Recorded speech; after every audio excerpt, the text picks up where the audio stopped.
Here's Josh Hennig. Well, if I didn't expect to be opening the show this way, because, just because the Sixers and Celtics are tied 1-1, the rest of the NBA is still moving on. I'll get you the breaking NBA news in just a moment. Plus, I'll get you my thoughts here on Game Night on 97.3 ESPN on what does the Sixers loss mean. Joel Embiid comes back. There was a major positive takeaway from the game last night, despite the Sixers losing big. Also this hour, thoughts on the aftermath of the NFL draft, the world after the draft. We'll talk with Super Bowl champion, former NFL linebacker KJ Wright will join us coming up in less than 20 minutes from now. As always, you can join the conversation at 609-403-0973. That's the text board. You also can DM the show through the 97.3 ESPN mobile app powered by First Bank of Seattle. And as I just told Mike Gill, I think I know where Sam Cassell is going to be coaching next year. It might not be Philadelphia. Mike Budenholzer was just fired 2 years after he was the head coach of a team that won the NBA championship. Fired, out, gone. Apparently, that first round loss was worse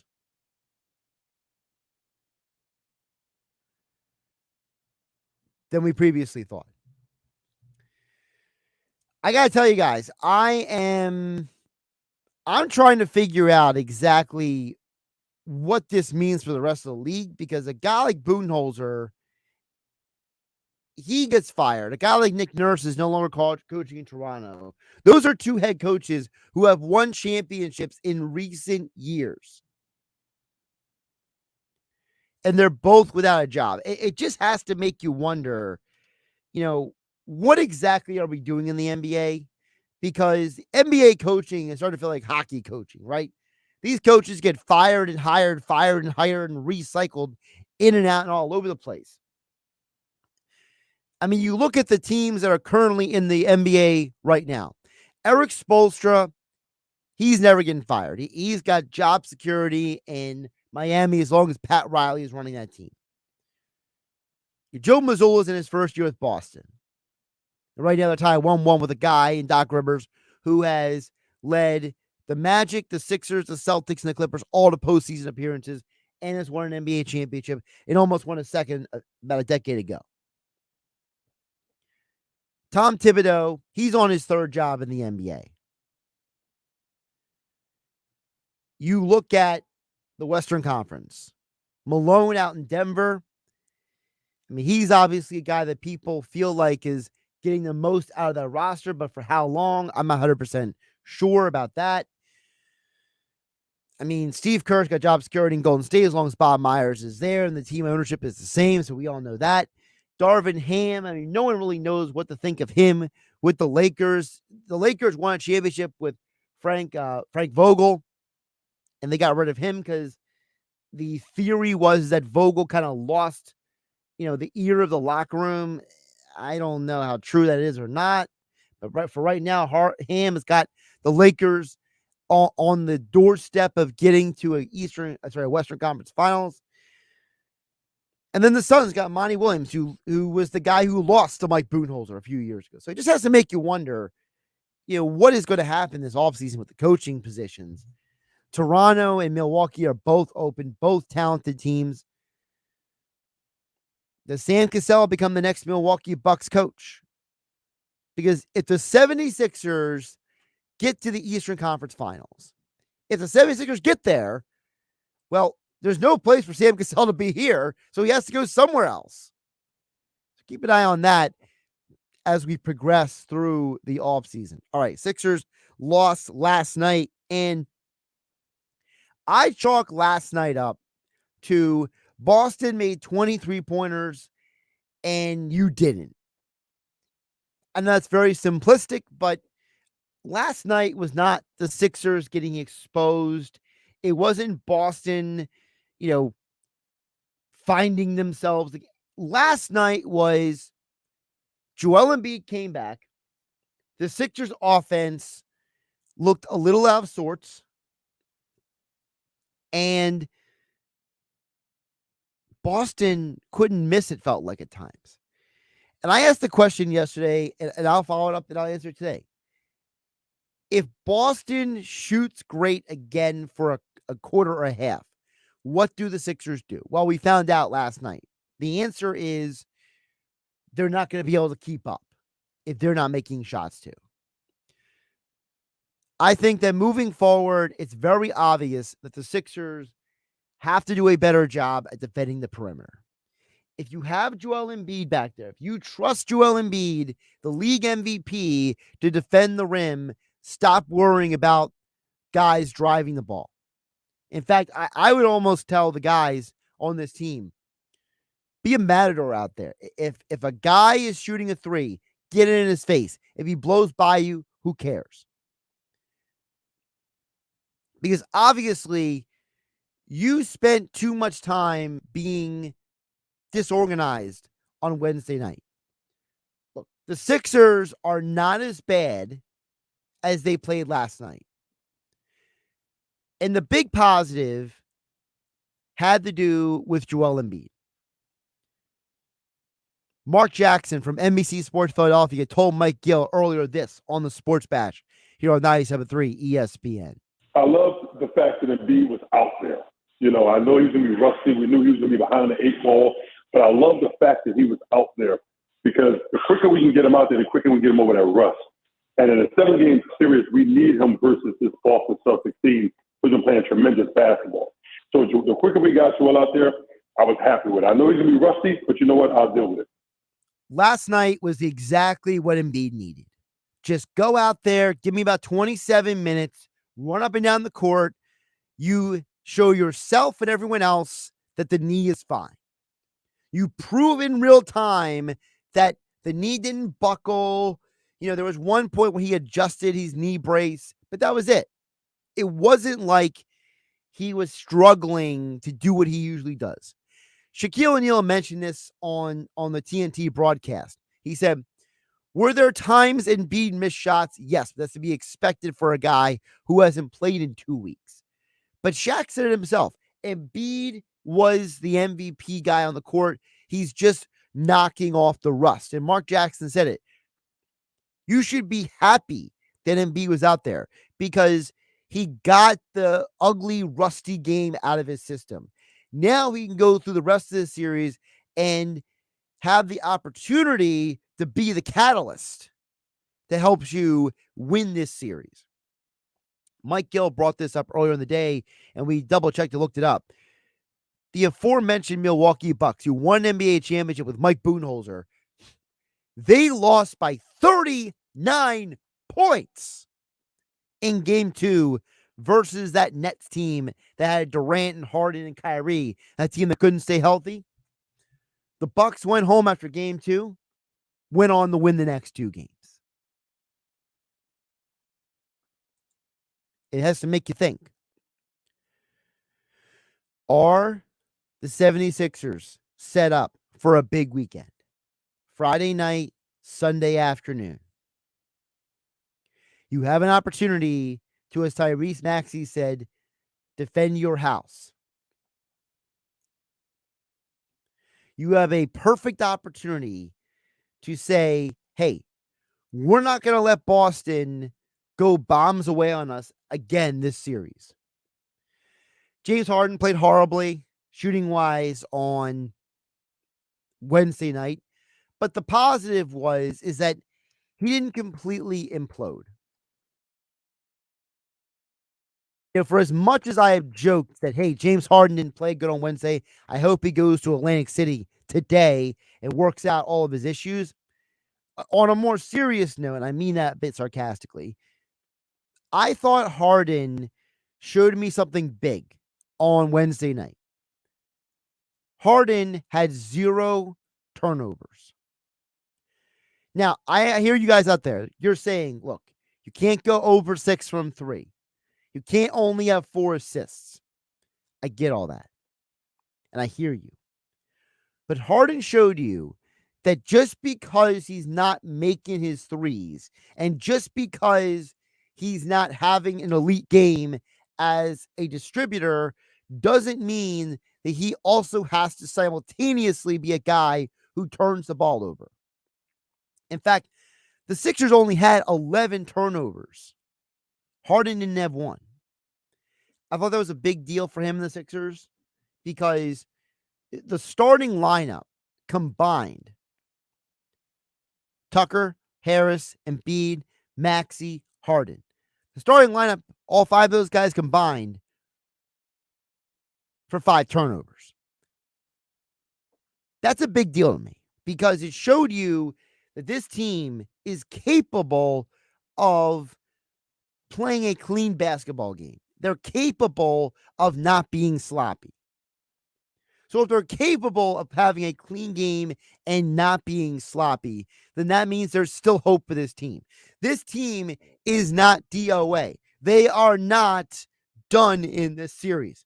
It's a 1-1 series, and B knocked the rust off. And tomorrow night, when Tom McGinnis calls the game on 97.3 ESPN, the crowd is going to be wild. The energy is going to be through the roof in that building.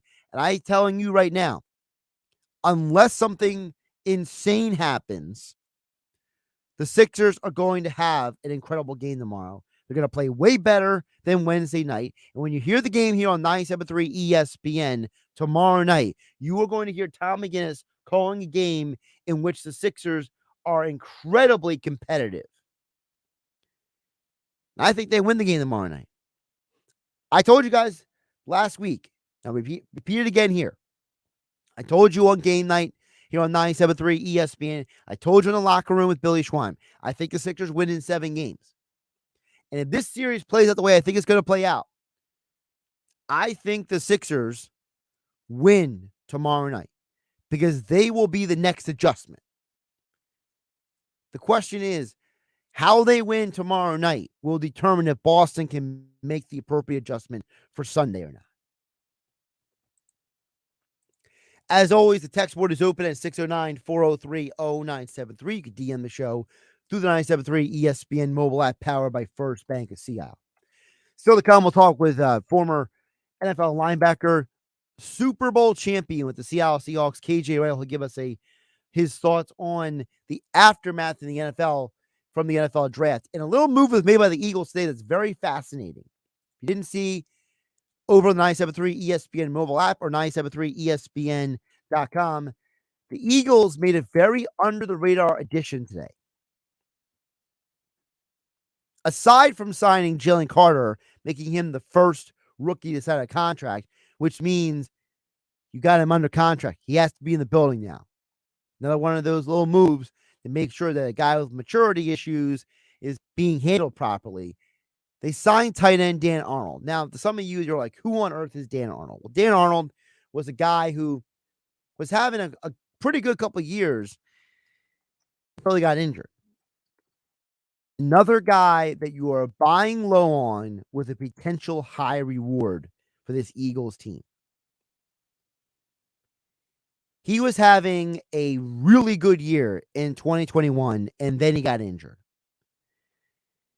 And I look at a guy like him as someone who he has a history of being a good pass catcher in Arizona, Carolina, and Jacksonville.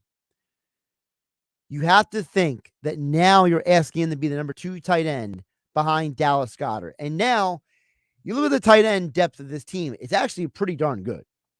Behind Goddard, you have Dan Arnold, Jack Stoll, who is more of your blocking tight end, Tyree Jackson, who's a project, Grant Calcaterra, who showed you some really good things last year, and then Dalton Keene.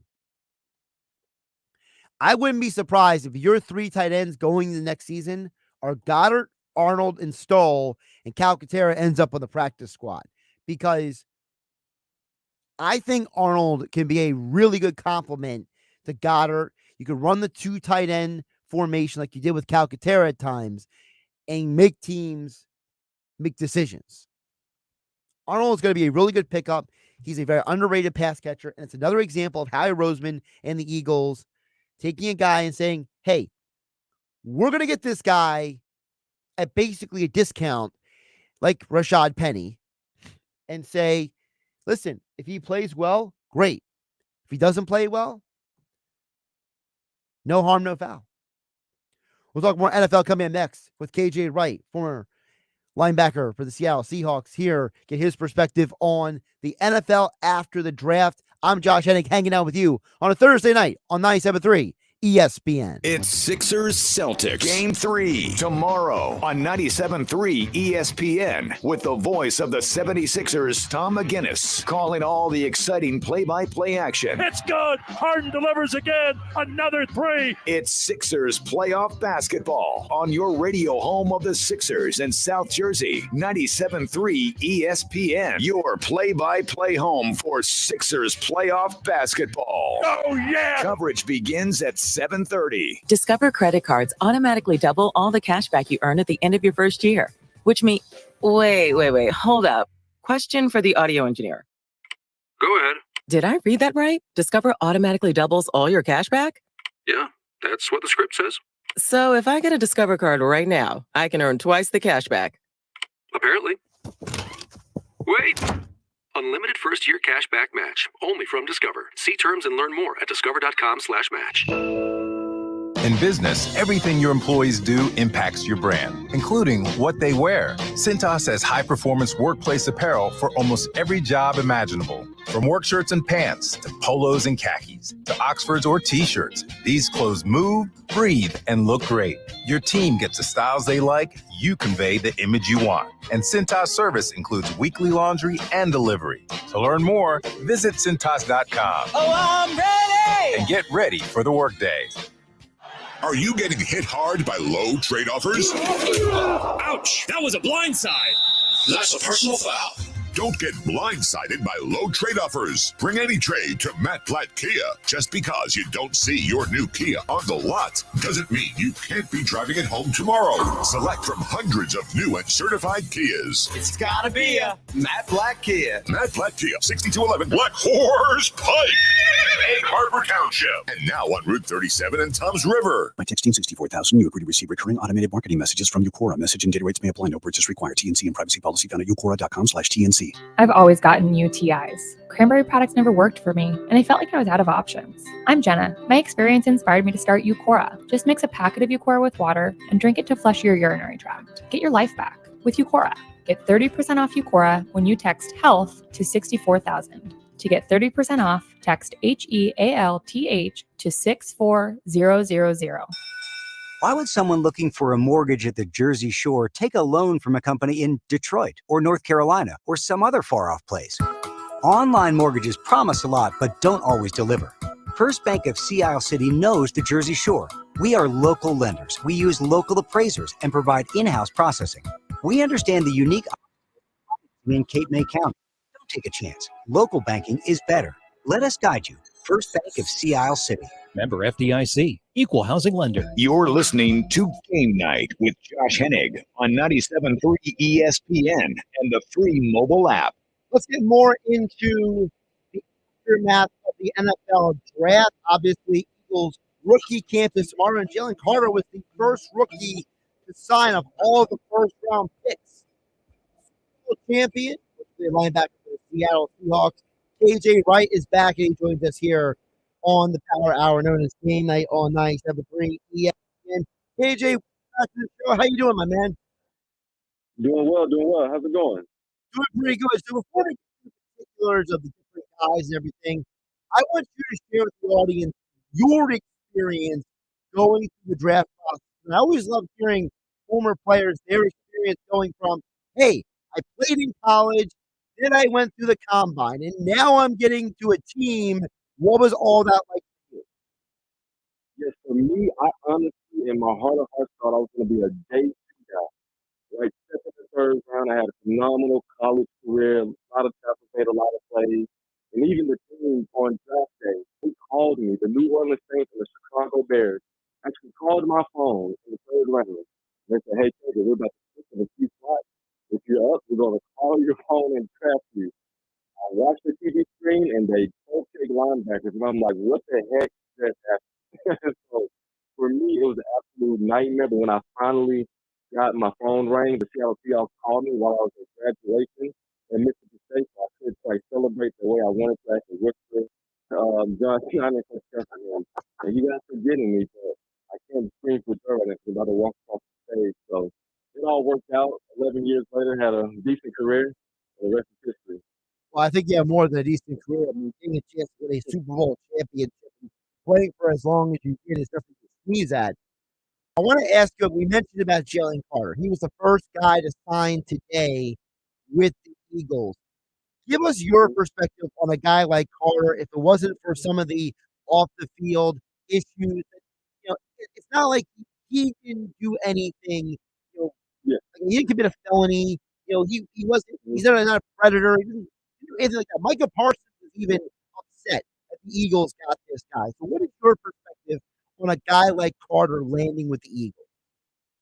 Well, when you look at the draft, 'cause I was at the draft, it all came down to spot number 5. What do the Seattle Seahawks do? And a lot of people was like, we need him in the run game. We need him to be that pass rusher. He'll be very disruptive for our football team. I believe for Coach Carroll and John Snyder, they did have a few questions when it came to the work ethic, when it came to off the field questions. But on the field, there's no denying that this guy's an absolute monster up front. He is extremely disruptive, and he's essentially a luxury pick at pick number 9. Right, you got Fletcher Cox, you got the big boy last year from Georgia. He's a luxury pick that they're going to put in. He's going to have a dominant football season, and so I can't wait to see him, flourish with that team. I believe that's the perfect spot with a great veteran presence, a solid organization, a great culture. They're on, they're trying to get to a Super Bowl once again, and so to get Jalen Carter, to get Smith, 2 luxury picks in the first round, these 2 dudes are going to be fun to watch. This is now multiple guys from Georgia on this roster. They drafted 3 in this year. They drafted 2 last year. They traded for DeAndre Swift. What does it say to you that the Eagles have all these players from the same school on their roster? It's gonna be. I'm waiting for, I guess, for them to feature these guys. Get all these guys in a room, sit them down, fly in Kirby Smart, and let these guys just have just a kumbaya family reunion. And so it's gonna be fun to watch these guys, and all of them are so talented. Get Keely Ringo in the 4th round. Yeah. This guy's a hero of the national championship. For him to fall right there, it only makes complete sense to snag him up. You get DeAndre Swift, a guy that's battled injuries, but when he's healthy, this man is one of the best backs in the NFL.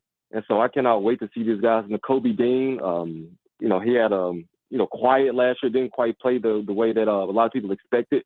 Plug him in there in the middle, let him make his plays. And so this team is going to be very fun to watch. And I'm not a big bold predictor guy, but I definitely have this team finishing number 1 NFC. And I won't be surprised if these guys don't lose the game.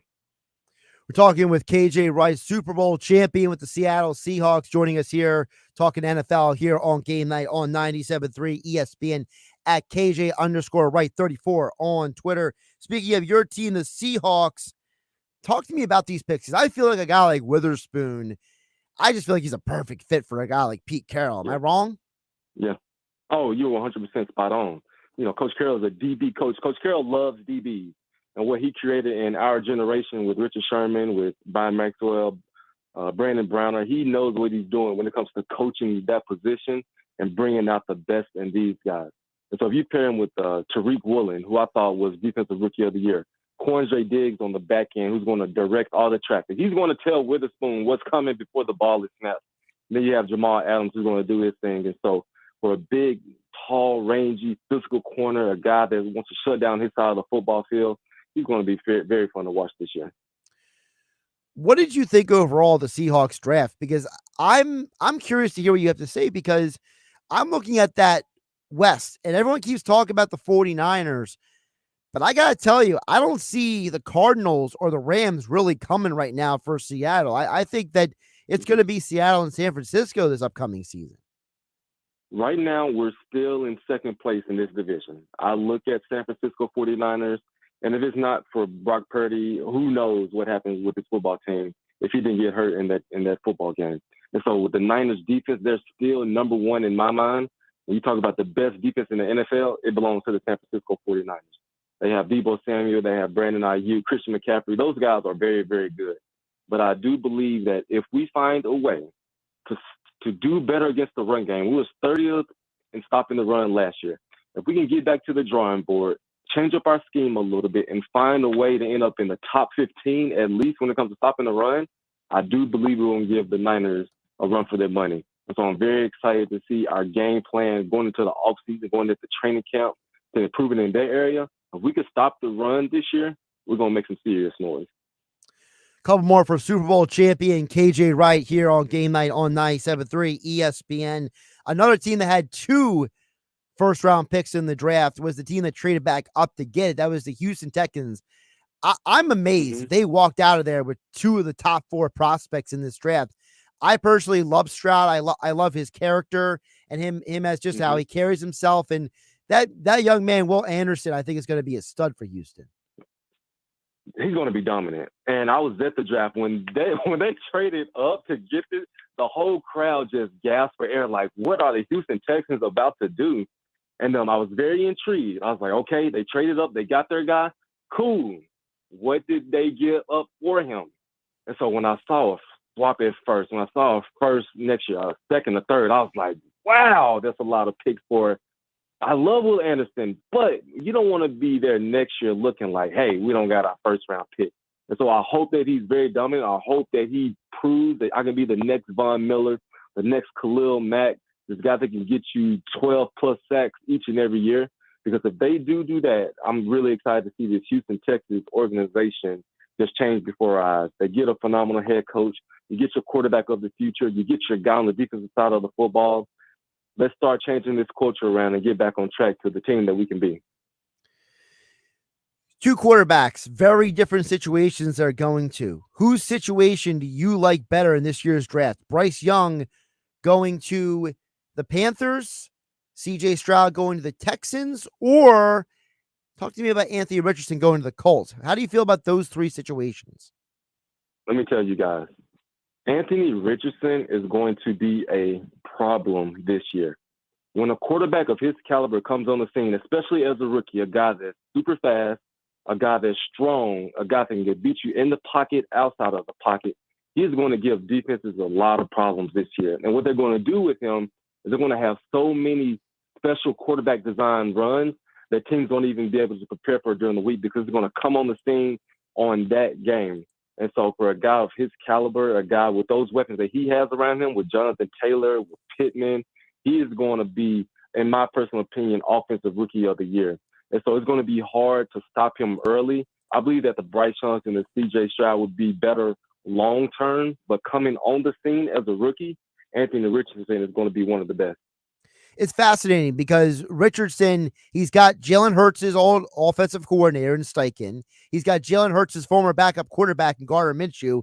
Oh, and by the way, you got that guy Jonathan Taylor over there. It just feels like it's such a good situation. Like if he was going to land somewhere, it feels like that was the situation he needed to land in. And there's nothing better than a young rookie coming on the scene and having a phenomenal coach. Just having someone that is going to build the offense around your skill set. Don't try to make this guy a pocket passer. Don't try to make this guy the next Drew Brees. Use his skill set because defenses won't be able to handle it. And so you have to do some zone reads. You have to do some wildcat plays with him. Let this man do what he does best while he grooms to become a pocket quarterback. And so I can't wait to see him. The sky's the limit for what he can bring to the table. He's going to be very fun to watch. Give him a follow on Twitter at KJ_Wright34. He is the Super Bowl champion, former linebacker for the Seahawks. KJ Wright joined us here on Game Night on 97.3 ESPN. KJ, I appreciate you jumping on and making some time today. Yes, sir. Thank you for having me. Josh Hennig hanging out with you here on Game Night. A couple things that KJ brought up I thought were very interesting. He mentioned up there about Richardson, about the fact that when you put a young quarterback with a good head coach, and I think it's so important that we don't always understand the relationships between players and coaches because, when players and coaches have the opportunity to have symmetry, you're allowing that player to get to their potential, to elevate to the level that they can be their best at. And I think it's interesting because, I wasn't a fan of Richardson coming out of college. I was like, I mean, this guy barely has any experience. Like, I looked at him and I looked at Mitch Trubisky and I said, what's the difference? Why are we treating these guys like there's something when they haven't done much of anything? And it's like what KJ said. He thinks Anthony Richardson can be a problem. And you heard Emery Hunt a couple weeks ago here on 97.3 ESPN, and Emery watches game tape as much as anybody who covers football, whether it's college or the NFL. And Emery said, look, he said, I'm looking at this guy and I'm telling you, it's more than just the starts. It's more than just the interceptions. There is something special here. And to land that guy with Shane Steichen, if he would have landed with any other head coach, I'd have questions. But Shane Steichen now, because of the quarterbacks who he has worked with, because of the quarterbacks who he has been around, because it's not just Jalen Hurts. We all know, Steichen for his work in Philadelphia with the Eagles. But you go back to the years before he was in Philadelphia. In Indianapolis, you look at the quarterbacks they had over there in Indy when he was over there. I mean, you're talking about a very, very unique situation. Not with the Chargers, because he was with the Chargers when he got to the Eagles. I mean, he had Phillip Rivers for years out there. So you're going from a guy like Phillip Rivers to then Justin Herbert. And the work that he did with Rivers and Herbert has been lauded by a lot of people. And so now you're taking that guy who has worked with two of the best young quarterbacks in the NFL, a future Hall of Famer in Phillip Rivers, and now you're giving him Anthony Richardson. The only way Richardson doesn't succeed with Steichen is if he doesn't listen to Steichen at this point. So I really do think that, this is a best case scenario for Anthony Richardson. The other thing that he brought up about Jalen Carter, he said called Carter a luxury pick for the Eagles. This is a team that just went to a Super Bowl. They didn't need Jalen Carter per se, but now that they have him, now they can use him. And I think that Carter's the kind of guy that, as Micah Parsons bemoaned when he was drafted, is basically coming in and replacing Javon Hargrave. You're not asking him to be as productive as Hargrave from day one, but you're asking Jalen Carter to develop into that kind of player. And as KJ Wright just told us, when you look at a guy like Jalen Carter and you see his talent, if you can just keep him on the right path and you put all of his former teammates around him, right? Nakobe Dean, Jordan Davis, two players that he looked up to. And Jalen Carter even himself said that those are guys who had a major impact on his life. Well, realize that his two off-the-field incidents in college with the drag racing both happened after Nakobe Dean was no longer in that locker room. Jordan Davis no longer in that locker room stall next to him. Jalen Carter now has two people who kept him in line now with him in Philadelphia, along with Keely Ringo, along with former Georgia Bulldog DeAndre Swift. Now you're creating an environment with Brandon Graham as a mentor, with a guy like Lane Johnson and Jason Kelsey, who are going to be on the other side of the field of practice, looking right at you and expecting things from you. And of course, Jalen Hurts. This is his team. This is his locker room. You don't think Jalen Hurts will tell Jalen Carter if he steps out of line before anyone else will? You don't think that guys like Brandon Graham and Lane Johnson aren't going to police that locker room with all these young guys? Because it's not just the 5 Georgia players. It's also the other young players like Rashad Penny is a new guy. He's walking in to this situation. A guy like Zacchaeus from the Falcons. Listen, it's great. He's coming home. He's from the area. But now he's walking in. There are men in this locker room who are going to take these young men and elevate them. And I'm a big believer in environment creates success. And the Eagles have created an environment to create success because they're pairing the young up-and-comers with veterans. And by the way, Slay, Bradbury, veterans on defense. This is a very interesting team. Keep it on. Listen, I can't guarantee you the Eagles will be back in the Super Bowl next year. But I can promise you that this team is building something special for the next several years to come. Coming up on the other side, we'll get to your guys' messages on the text board, 609-403-0973. I see messages from George in Summers Point. And, of course, you can DM the show through the 97.3 ESPN mobile app powered by First Bank of Seattle. And tonight on 97.3 ESPN, coverage begins at 8:30. Two legends of the NBA, Steph Curry, LeBron James, Game 2. Tonight on 97.3 ESPN. Tonight on ESPN Radio. Steph's got it. He's double teamed. Draymond now pull three for the tie. No good. LeBron James and the Lakers steal home court advantage away from the Warriors with a huge Game 1 win in San Francisco. How will Golden State respond? Game 2 of the Lakers and Warriors, presented by Indeed. Coverage begins tonight at 8:30 Eastern on ESPN Radio. Listen to the NBA playoffs exclusively on 97.3 ESPN. Staples has everything to help small businesses do big things. Shipping supplies and services so you can fill big orders. The latest tech so you can create the next big thing. And now during Staples Small Business Deal Days, when rewards members spend $100 or more, they get $30 back in rewards to use on big things, little things, or anything they need. Plus, find new deals in-store every week on tech, office chairs, and shipping supplies. Because for small businesses, Staples knows savings are a big thing. Rewards offer ends 5/13. Limit 1. Redeemable in-store only. Small business owners, we know finishing your to-do list can feel like climbing a mountain, but that mountain is also covered in banana peels. Then when something new gets added to your list, you're like, nope, I'm already climbing this huge, super slippery banana peel mountain of a to-do list. At Progressive, we don't want to make your day any harder. That's why we make it easy to manage your policy on our mobile app. So climbing that banana peel mountain feels more like a leisurely stroll. See if you can save on commercial auto insurance in as little as 6 minutes at progressivecommercial.com. Progressive Casualty Insurance Company and affiliates. Coverage subject to policy terms and conditions. Why would someone looking for a mortgage at the Jersey Shore take a loan from a company in Detroit or North Carolina or some other far-off place? Online mortgages promise a lot, but don't always deliver. First Bank of Sea Isle City knows the Jersey Shore. We are local lenders. We use local appraisers and provide in-house processing. We understand the unique obstacles of financing in Cape May County. Don't take a chance. Local banking is better. Let us guide you. First Bank of Sea Isle City. Member FDIC. Equal housing lender. Next up, straight talk from Doug. Ever notice that saying no offense is offensive? Like, no offense, but you're overpaying for your wireless.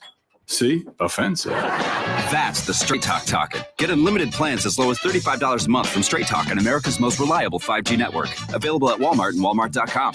On the $35 plan, first 10 gigabytes data at high speed, then 2G speeds. Refer to the latest terms at straighttalk.com. Based on most first place rankings, root metrics, second half 2022 assessments of 125 metros. Experiences vary, not an endorsement. Homeowners trust Jenkins Plumbing, Heating, and Air Conditioning. Business owners trust Jenkins too for light commercial services. No need to call the drain guy, the heater guy, or the plumbing guy. Call Jenkins. One call does it all. For new heating and air installation, service and maintenance, ductless air conditioning systems, water heaters, boilers, oil service, plumbing, and drain cleaning services. Call now and learn about rebates through the HVAC Energy Efficiency Program brought to you by South Jersey Gas. Call 609-641-6262 or visit jenkinsandsons.com. Here's what you missed on Keyshawn, J. Will, and Max. I'm fine with it. Hey, this whole thing that people are saying he shouldn't have came back. Stop. He is the MVP of the NBA. And if he can go, go. And how many times did we talk about people saying, well, you know, that, and they should go. Like, so.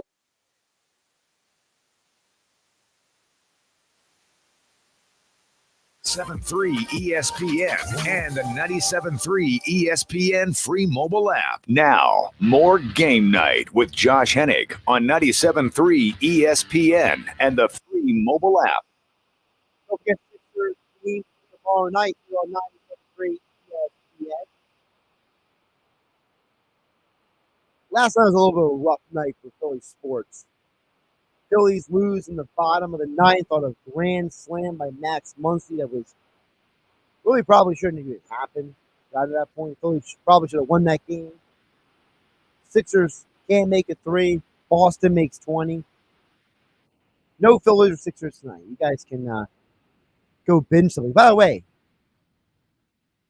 for those who care, May the 4th be with you. It's the National Star Wars Day every year. I did watch The Mandalorian like a couple weeks ago. So I didn't watch anything specifically for Star Wars today. Um, but I will say this. I do think that as someone who consumes a lot of shows and movies, I gotta say, I like where the Star Wars people are going. I don't want to give away any spoilers or anything, but those who may not have watched certain things, but it really feels like between the Mandalorian show and the Book of Boba Fett and different projects they're doing, it really feels like the Star Wars universe has kind of really found themselves again and kind of found their compass. I'm looking forward to doing so. If you guys want to let me know what you're watching tonight, I mean, maybe some of you are like, look, I don't really care about the Lakers and the Warriors. You don't care about the hockey playoffs. Maybe you're looking to binge watch them. You know? I haven't crossed that bridge yet. I'm the kind of person where when I get home and I sit down in my chair and I'm comfortable, that's when I figure out what I'm going to watch. I'm not the kind of person who preemptively figures out what I'm going to watch at bedtime. I kind of sit down, gather myself, I get comfortable, I get the remote in my hand, and that's when I make my decision. So I'll let you guys know tomorrow. So for on the text board at 609-403-0973, George from Summers Point chimes in and says, "Hey Josh, whatever happens in the Sixers series, I hope they do not lose Sam Cassell. I think he's the future coach of the Sixers and he's the best assistant on Doc's staff. What do you think of the chances he would get a job in the NBA if the Sixers somehow decide to stick with Doc?" Thank you always, George. A couple things, George. First of all, I think if Doc is still here, Sam is gone. So I think it's very simple equation. Sam is a guy who has been talked about as a head coaching candidate for a while now. And the only way Sam is still here is here's what happens. Sixers don't get out of this round, Doc gets fired, and then you maybe then see if Sam Cassell wants to stop. The problem is when you look around the NBA, very rarely is the head coach fired and you keep one of his assistants. Typically, excuse me, you fire a head coach and you tune up staff, bring in a totally new staff. That's what usually happens. Excuse me. So what happens is that I look at Cassell and I see a guy who is probably not going to be here long term because a team will come calling for him. And I think a team like Milwaukee, he used to play there as a player. They're an organization that desperately needs leadership with this Budenholzer fallout. Giannis, I remember when I interviewed Miran Fader about the Giannis book, and she brought up a very interesting point because she wrote about it in the book, and she talked about it with me here on Game Night on 97.3 ESPN. She explained that, Giannis was a guy who was not happy when the organization fired Jason Kidd. And it took him a while to warm up the Mike Budenholzer, not because he didn't like Budenholzer, but because of the fact that they kind of looked at Budenholzer sideways. Like, we had something kind of going here with Jason Kidd, and now you're coming in here with your system and your players and your whatnot. And Giannis, then he got to know Budenholzer. They embraced each other, and Budenholzer helped him elevate into a league MVP and a NBA champion. And now, 2 years after you win that championship, you kick him out. And I just got to wonder, what is Giannis feeling about this? How does Giannis feel about now having to adapt to another head coach? Star players who have been through multiple head coaches, it's kind of a rocky history. Michael Jordan, he went through multiple head coaches before he got Phil Jackson, right? Kobe Bryant, he had Del Harris, then he had Phil Jackson, but then they had that era when Phil Jackson wasn't there and then to bring Phil back. Shaq has played for a bunch of different head coaches in his career, not just Phil Jackson, but Pat Riley in Miami, Mike D'Antoni in Phoenix. So it's interesting to see how a superstar player handles this. Embiid has been fortunate to only have 2 head coaches in the NBA which is unusual. Giannis is now going on to another head coach. So I'm curious to find out, how does Giannis feel about this, how this impacts him? And maybe that's why I say Sam Cassell makes sense, because you, as a former player, we know that Giannis had a good relationship with Jason Kidd when he was there. Maybe you bring in a guy like Cassell, and he's a guy who can kind of smooth things over for Giannis and help him moving forward.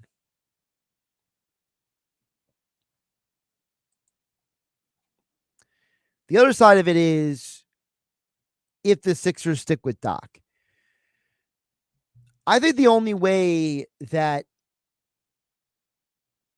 it's difficult. I don't have a good answer for this, and let me explain why. Doc Rivers, I think, has done a good job this postseason.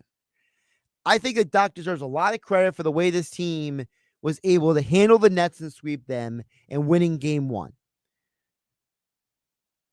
I think if this series goes 7 games and Doc keeps making good adjustments, I think they win the series. And I'm assuming if they win the series, Doc is still here.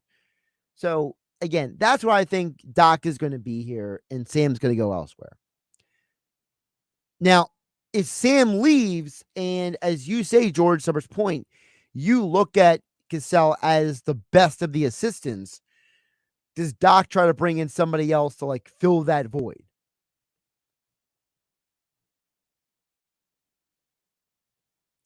Don't have a good answer for that. Doc is an interesting guy. He is a coach who has brought in people he knows, people he doesn't know. He never worked with Dave Yeager before. He brought him in. He never worked with Dan Ford before, brought him in. Worked with Sam Cassell before, brought him with him. So I don't know exactly what that means for the coaching staff moving forward, though. Jeff in Ocean City chimes in on the text board and says, I felt powerless watching that Sixers loss last night. Enjoy the games tonight, Jeff in Ocean City. Listen, a lot of Sixer fans felt last night was very hollow.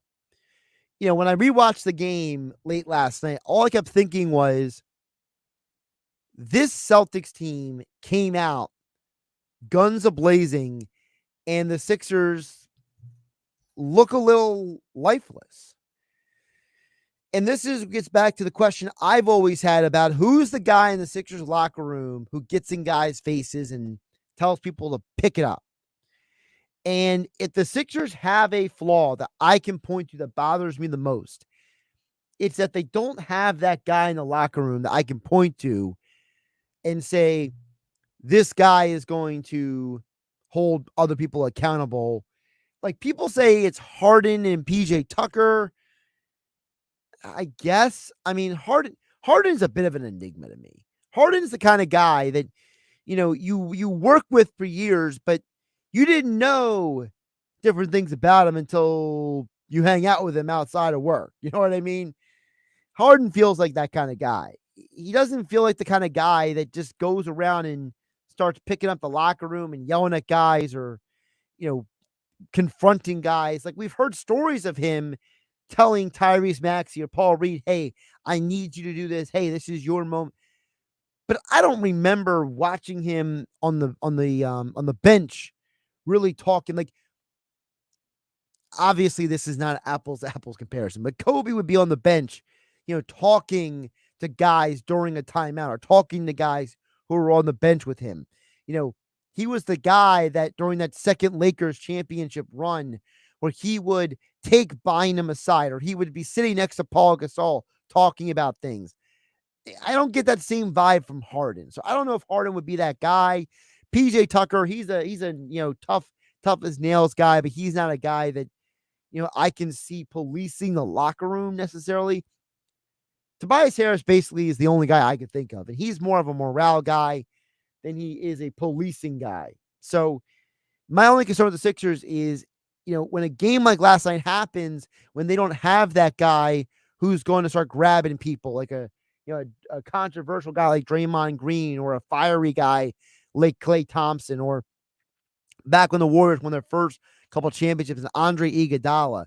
Like, those were guys you could tangibly, you felt it, you saw it, you knew it, what was going on with the Warriors. You know, LeBron, the Lakers, LeBron was not just the de facto leader of that team, but then he looked at guys like Richard Jefferson and Tristan Thompson and said, hey, I need you guys to help me reel these guys in because my focus is on guys like Kevin Love and Kyrie Irving. And then, a guy like Richard Jefferson and Tristan Thompson, they would handle the rest of the locker room. Channing Frye, another guy would handle the rest of the locker room. I don't know who that guy on the Sixers is. And I think that if there's a flaw that bothers me, it's a game like last night where it felt like that they kind of just, took their foot off the gas in the fourth quarter and said, you know what, this game's in hand. We're losing this game. Let's not let anybody get injured. Let's move on. And as a Sixer fan, Jeff Notion says right. You feel helpless. You felt powerless in the whole situation. So, and I would just say, look, I think last night's an anomaly. I don't think the Sixers are going to play like that every night. I don't think they're that kind of team. I think that every team deserves a bad game. And like we mentioned earlier, today on the Sports Bash with Mike Gill, when the Milwaukee Bucks lost by 39 in Game 2 to the Nets, they won the next 2 games of that series. They went on to win an NBA championship. The Sixers, they don't have to be different. They can win the next 2 games at home. And if they win the next 2 games at home, they have to lead in the series. And now the series goes back to Boston, and now all the pressure is on Boston to even up this series. And the Sixers historically play better at home. Role players play better at home. This is something that, Mark Jackson brought up on the Sports Bash, as well as Paul Hudrick from Liberty Ballers today.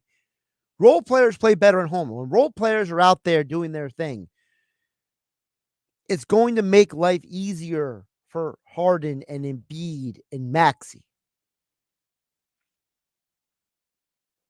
As I told you guys, I was very encouraged by the fact that Harden had 0 turnovers.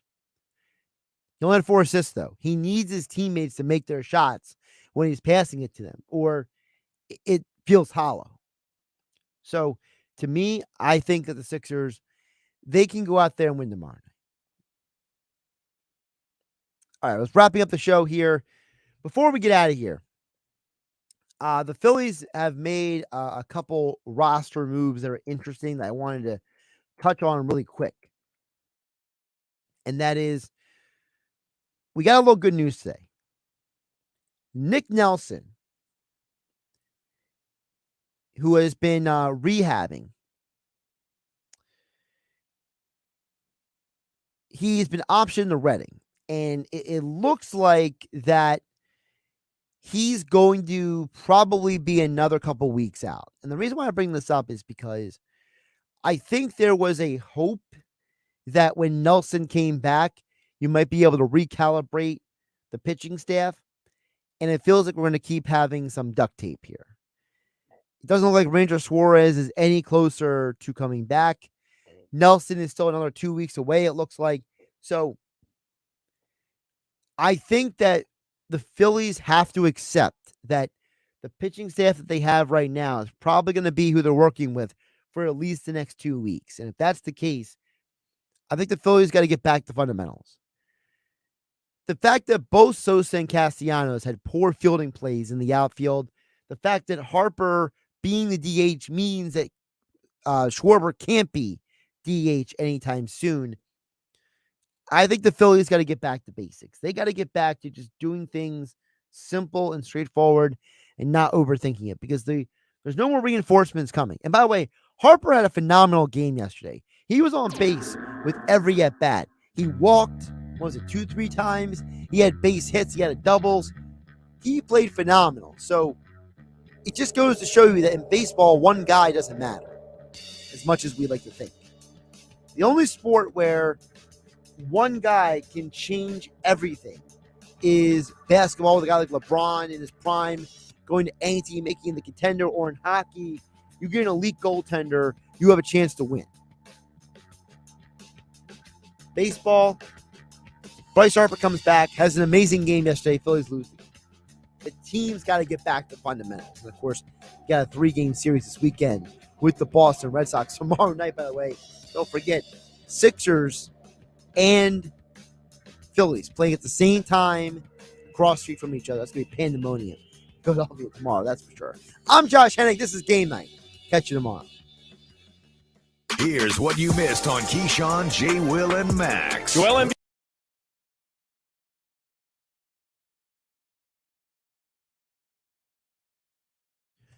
All right, thanks to the YouTube folks for sticking around. I only have a quick couple comments here because I tweeted about this at Josh Hennig on Twitter, which is the same as here on YouTube. Josh Hennig on YouTube. Like, subscribe, share it with your friends. Daniel Cormier, a guy who I think is one of the best MMA fighters of all time. He's done a very good job as a analyst and commentator for ESPN. He gave his Mount Rushmore of MMA, and it was a completely flawed list. And to say that I'm disappointed in him is an understatement. Cormier's Mount Rushmore, his big four that he looks at, is incredibly flawed. It's Royce Gracie, Chuck Liddell, George St. Pierre, and Khabib Nurmagomedov. And there's two huge problems I have with Cormier's list. First of all, it's so obvious that he let his bias against John Jones impact this. And as I've said before, we as a sports society have to stop having select morality. We have to stop going out there and saying, well, this guy is really bad because he did this, but this guy's not as... No. We got to stop. All right? Ty Cobb's in the Hall of Fame. He was a racist, a womanizer. He beat women. He assaulted people in public. He was a schmuck. Okay? He was a scum of the earth human being. Hall of Fame. Pete Rose bets on baseball, not in the Hall of Fame. It's ridiculous. John Jones had two major issues outside of the octagon. All right. He had a serious drug problem that he went and got rehab for. And the other thing that he did was he was involved in a hit and run accident that he ran away from the scene from, and he got lenient treatment by the legal system. But you can't deny his resume. And for Cormier to leave a guy like him off just because of his own personal issues with Jones in their rivalry and his own personal experience with him and his distaste in his mouth, no one is going to sit here and not say John Jones is in the argument for greatest MMA fighter of all time. I might not like some of his actions off the, outside of the game. I don't like the fact that the man has a Bible verse across his chest and his behavior is unbecoming of someone who's supposed to be a Christian. I think that's incredibly offensive, but I have to acknowledge he's one of the greatest fighters of all time in MMA. So to keep him off the list and put Daniel Cormier's friend, Khabib Nurmagomedov, on the list is disingenuous. I understand him putting Royce Gracie on because Royce Gracie was a part of laying the groundwork for MMA today. Royce Gracie is to MMA what, Babe Ruth was to baseball, or what, like a John Havlicek was to the NBA, or Oscar Robertson back in the day, right? He's part of the beginning of all things that we know today as a sport. The other problem with his list is he has Chuck Liddell on the list. Chuck Liddell shouldn't be on this list. Chuck Liddell was a glamorized superstar in an era that was built on three men.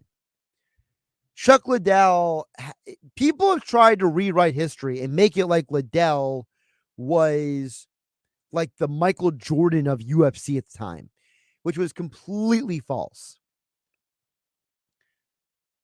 When Liddell came into the UFC, the rivalry between him and Tito Ortiz made the sport. The rivalry between Ortiz, Liddell, and then the third man in that trio was Couture. And it was basically like a 5-6 year period where all three of them at some point or another held the championship and fought each other for the championship during that period of time. And it's similar to the NBA, where people talk about the rise of the NBA. Well, it was because of Magic Johnson and Larry Bird. But you don't say it was just Magic Johnson or just Larry Bird. And then later it came along Isaiah Thomas. And then after that, birthed the era of Michael Jordan. it is a huge part of the conversation that has to be had and not neglected. That Liddell historically was part of, not the guy. Because there were a lot of people who watched UFC, watched MMA back in the day. There's so much history with MMA that the average fan does not know about today. But because there's revisionist history that tries to paint Chuck Liddell like he's the Babe Ruth of MMA, is the dumbest thing in the world. Liddell was a very good fighter, but he's not even one of the top light heavyweight champions of all time. Liddell had a run. He had a stretch of success that allowed him to elevate his career. And personally, he squandered a lot of the money he made because he has been around some people who've given him a lot of bad advice. But the reality is that Liddell was not as dominant of a force of nature as people make him out to be, because, as I mentioned, that run where it was him versus Couture, and then later him versus Tito, that was part of the nostalgia of the sport. You know, when he came up in the UFC, it was like 2002 to like roughly 2006. But then people forget he had a stretch where he was really bad. Like, he kept getting knocked out really bad. Randy Couture has a much better career. If anyone deserves to be on a Mount Rushmore, it's Randy Couture. Randy Couture was one of the first men to ever win multiple championships in multiple divisions. He was an elite wrestler, and he fought until he was like 48 years old. And the fact that Cormier acknowledges Liddell over Couture is offensive. I love the fact that George St. Pierre's on the list. If you were going to put somebody else on the list, I think there's an argument to be made for some other guys. Anderson Silva being one of them. There was a time that Anderson Silva was believed to be the greatest MMA fighter of all time at one point in time. And Cormier says, well, there's things about Anderson Silva off the field, outside of fighting, that are controversial. Well, guess what, Daniel? When you want to start church and when you want to have a list of all of the perfect people and the holier than thou folks, let me know. But this is ridiculous. And by the way, you know who should be on the Mount Rushmore? He didn't mention himself. Cormier and Randy Couture and George St. Pierre are a small group of people who have won championships in multiple divisions. Daniel Cormier was an Olympic alternate as a wrestler. Daniel Cormier is one of the most accomplished men in MMA history. So I understand him not putting himself on a list. But if I got to be told, hey, I got to pick 4, Mount Rushmore, Liddell out, Habib out, John Jones has to be on the list, whether you like him as a person or not. When the Hall of Fame gives the Hall of Morality, let me know. But we got to stop mixing the morality police with judging people's careers, because there's a lot of people who are scummy people who people have given excuses for. Deshaun Watson in Cleveland being one of them. There's a lot of people who do a lot of bad things off the field that we have made excuses for, we have defended, we have done all kinds of things about. And we as a society have pick and choose whose sins, quote unquote, is more bad than the others. To me, it's ridiculous. It's disgraceful. It's dumb. And the fact that Cormier is doing this on national television today, I'm glad Stephen A. Smith called him out for it. And I couldn't let the rest of this show go by, because, you know, it is my YouTube channel, at Josh Hennig on YouTube. I'm going to tell you guys, you have to separate some of these people, what they do when they're not playing, from what they're doing when they're playing. Because if you do it with actors and actresses, and you do it with musicians, you have to do it with athletes. Because guess what? If we're going to play morality police with everybody, there's a lot of people who are followed on social media who you shouldn't be following. There's a lot of people that you root for, you buy jerseys for, you want autographs from, you buy their albums, you watch their movies, that you shouldn't be doing those things for, because if you're going to judge one person, you got to judge them all.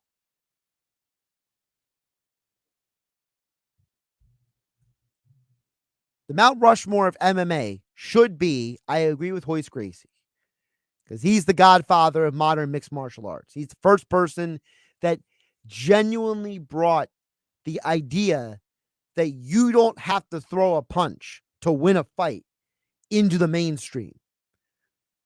Royce Gracie, Renzo Gracie, the whole Gracie family revolutionized sports because it was the first time on a national stage that you told the world, I can beat you and not punch you. And it changed combat sports forever. The second person on that list, I agree, should be George St. Pierre. George St. Pierre was a dominant force of nature. He really only lost one fight his entire career. And for him to come out of retirement for as long as he did, win the middleweight championship, and leave again, kind of like John Jones. It tells you what needs to be known. John Jones, same thing. Winning belts in multiple weight classes, having all the time off that he did. John Jones claims that he went to therapy, he faced his demons, he got himself right. I am going to let him show me moving forward that that's true. Because, if we as a society are willing to forgive athletes for using PEDs, if we're saying that we're going to forgive certain people of their indiscretions, we should have the same type of compassion for John Jones, who's to say how much of his bad behavior was a reflection of him being a drug addict? Because we know drugs are mind-altering substances. When you're doing cocaine, when you're doing meth, John Jones was loading up with so many illegal drugs that he was actually going to gas stations and buying male enhancement pills because to equal out what the drug's negative effects were on him. That's how messed up he was. He didn't go to a doctor. He was going to a gas station to buy Extends. Okay?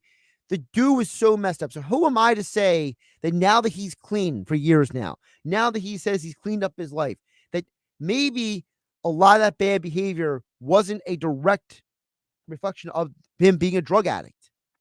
You look at Darryl Strawberry after he stopped using drugs and he said he found Jesus and he got saved, how he became a completely different person. You see the difference with so many athletes when they were drug addicts and when they were not doing drugs. So I want to give John Jones the benefit of the doubt. He belongs on the list. And the fourth guy I'm putting on the list, we can debate it till the cows come home. And I'm not going to waste too much of your guys' time here watching me on the YouTube channel. Thank you for watching. Like, subscribe, share with your friends. Josh Hennig here on YouTube, at Josh Hennig on Twitter. To be the fourth guy is either Randy Couture or Daniel Cormier. And the case is this. First of all, Khabib was dominant in one division, never fought elsewhere. So I hold that against him. Because, part of what Bruce Lee, who is the forefather of mixed martial arts, explained in his Tao of Bruce Lee, that to be a great fighter, you have to challenge yourself. And to challenge yourself means to take you out of your comfort zone. Khabib never did that. Khabib handpicked a lot of his opponents, built up a bloated record that makes him look better than he is. Randy Couture fought at an older age and was beating people who were younger, faster, and better than him because he worked his tail off. And I think Randy deserves to be in this conversation, not Chuck Liddell. Randy won belts in 2 different weight classes. And people forget that, when he won the heavyweight championship, he was in his 40s and beat a man who was almost half of his age. And then the other guy is the guy who made the Mount Rushmore let's talk about all along, Daniel Cormier. Light heavyweight champion and heavyweight champion. Heavyweight Grand Prix winner. Olympian. Daniel Cormier is one of the most accomplished MMA fighters of all time. All time. And really, his losses are only to one guy, and that's John Jones. The rest of his career is spotless. Because aside from being a wrestling champion, at the Pan American Games and being a part of the Olympic team and, competing for a college national championship. Daniel Cormier's MMA career is absolutely amazing.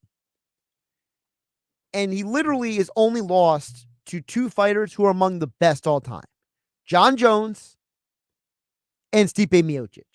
And some people think Miocic is the greatest heavyweight of all time. Miocic, the former Golden Gloves boxing champion, former collegiate wrestling champion. Daniel Cormier lost to that guy. So, to me, from my perspective, I look at Cormier, his resume is in that conversation. 3 losses in his entire career. And they were all to two of the greatest of all time to do it. So, that's who would be on my Mount Rushmore. But folks, let's stop with the morality police. It's like I was telling KJ Wright earlier on the show. Jalen Wright, he never killed anybody. He didn't. Domestic violence charges never charged against him. He never raped anyone. He was never called a predator. He never hurt children or women. He was involved in 2 drag racing incidents. People act like it's the end of the world. It's not. We got to stop with this. Well, this is worse than this. Because we're supposed to have mercy and compassion on people. Let's have it for the right reasons and stop acting holier than thou all the time. All right, time for me to get off my pulp and get back to work. I'm Josh Hennig. This is Game Night. I'll catch you tomorrow.